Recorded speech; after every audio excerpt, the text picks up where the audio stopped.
O Santos, é um jogos com o Daíra, ainda mais em jogos na Vila, fez uma marcação na saída de bola do adversário.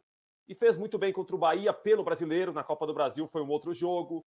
Há outras situações em que o time conseguiu jogar melhor quando marcou bem à frente.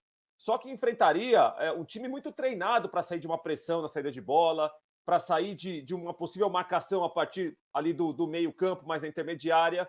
E o Santos fez defensivamente, para mim, o seu melhor jogo no ano. E quando eu falo defensivamente, Leói, não é apenas por defender muito bem perto da própria área. A gente viu o Santos ganhar alguns jogos recentemente, com o João Paulo aparecendo muito, com os zagueiros chamando muito atenção. Então, assim, era uma boa defesa até que ponto? O goleiro faz 10 defesas no jogo, 8 defesas no jogo. O time, será que se defendeu tão bem assim? Sábado contra o Palmeiras foi outra história. Né? O João Paulo quase não foi notado, o Everton também não. Aí é uma outra coisa. Acho que ofensivamente o Santos ainda deve muito com a bola. O time carece de uma criatividade um pouco mais apurada. Mas para enfrentar o Palmeiras e ter chance de pelo menos sair zerado contra o Palmeiras, era preciso um jogo defensivo muito bom do Santos. O Santos fez isso, né? Porque foi um jogo, estou com você, Leó, de poucas emoções. Foi um jogo que ficou muito mais tenso por causa do equilíbrio que cria e aquela história de que ninguém está tão bem no jogo, mas uma jogada, um passe, um arremate pode definir a partida. Mas o Santos conseguiu travar o Palmeiras com muita competência. Né? E a gente viu o Santos marcando em parte do primeiro tempo na saída de bola do Palmeiras. O Palmeiras não conseguia muitas vezes ter o lançamento para sair jogando, porque o Santos não dava o campo para o Palmeiras colocar o Rony, por exemplo, para jogar. O Rony foi uma figura muito apagada no jogo, o Rafael Veiga muito apagado no jogo. Tirando o Dudu, que carregou a bola pelo meio no primeiro tempo, o Palmeiras ofensivamente quase não foi notado na Vila Belmiro também, assim como o Santos também não foi. Então acho, Léo, que o destaque do jogo foi o comportamento do Santos quando não tinha bola. O Santos efetivamente fez um jogo muito bom, de nenhum erro praticamente, travou o Palmeiras e levou o 0-0. Mesmo na Vila, estou com você. A desigualdade chama atenção, não era um clássico equilibrado. O Palmeiras até então havia feito gol em todos os jogos do Brasileiro. É ainda o único time que não perdeu no Campeonato Brasileiro. Isso também tem que ser levado em consideração para a gente pensar e pontuar que o empate, para mim, ficou melhor pro Santos do que pro Palmeiras, mesmo jogo na Vila Belmiro. E aí o Prato citou uma tese interessante, Gabriel.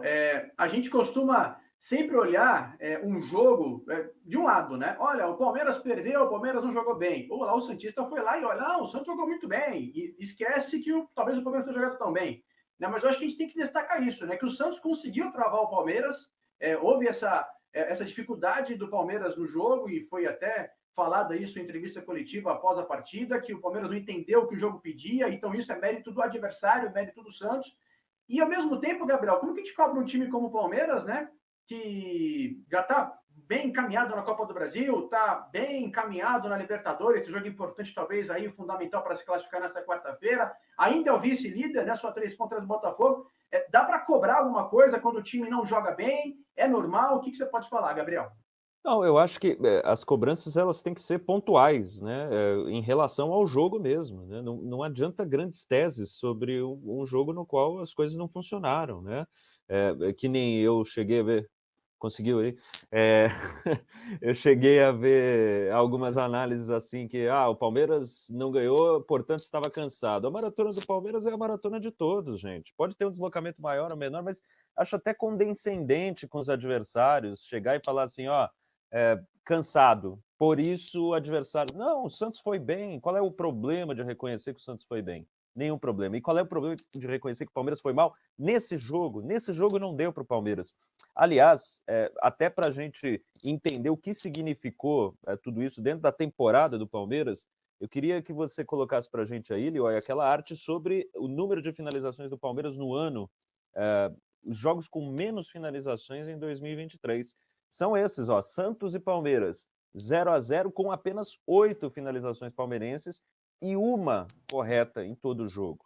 Claro, teve bola do Gabriel Menino, a bola bate na trave, vai fora, teve chute muito perto do Gabriel Menino, teve aqueles 2 lances do Veiga, primeira, segunda, poderia ser gol, mas a gente está tentando fazer um apanhado para limitar, senão a gente vai ter que citar coisas que não estão nos números e lembrar de quase gol ou quase finalização de outros jogos, e aí a gente nunca vai sair daqui. Mas 8 finalizações apenas e uma certa. Os outros jogos nos quais o Palmeiras teve esse tipo de problema, contra o Bragantino no Paulistão, 8 finalizações, mas 5 certas.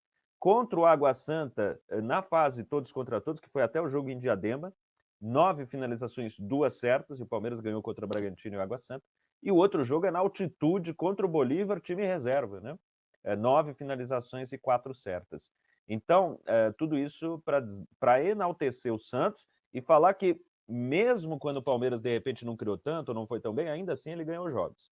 E aí a parte do Santos, até para conversar com o que o Prato disse, marcando mais à frente, marcando mais atrás, nós temos 2 telas, né, mostrando momentos do jogo e assim, confie nos comentaristas aqui desse programa, no apresentador também, porque não são coisas isoladas. Pegamos aqui uma coisa para comprovar o nosso ponto.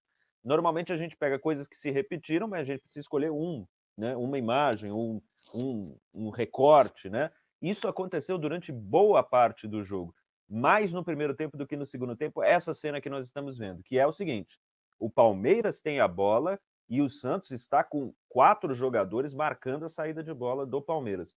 E não é 4, cada um pega um. São 4 num tipo de posicionamento para direcionar o passe do Palmeiras e, na sequência, reagir a ele. Na tela nós estamos vendo Lucas Lima e David Washington mais centralizados. Lá do lado esquerdo, o Lucas Braga. Aqui do lado direito, o Ângelo. E tem um volante, o Dodge. Eles estão fazendo uma espécie de caixote aí em volta do Gabriel Menino. O Zé Rafael está sendo marcado pelo Lucas Lima, como foi marcado muito bem durante a maior parte do jogo. O Zé Rafael teve dificuldades de influenciar o jogo por causa dessa boa marcação. Hora do Lucas Lima, hora do David Washington, hora de alguém que caísse por ali. Mas me parece que a ideia do Odair foi: o Zé Rafael não pode iniciar jogo nesse time. Então, quem vai iniciar?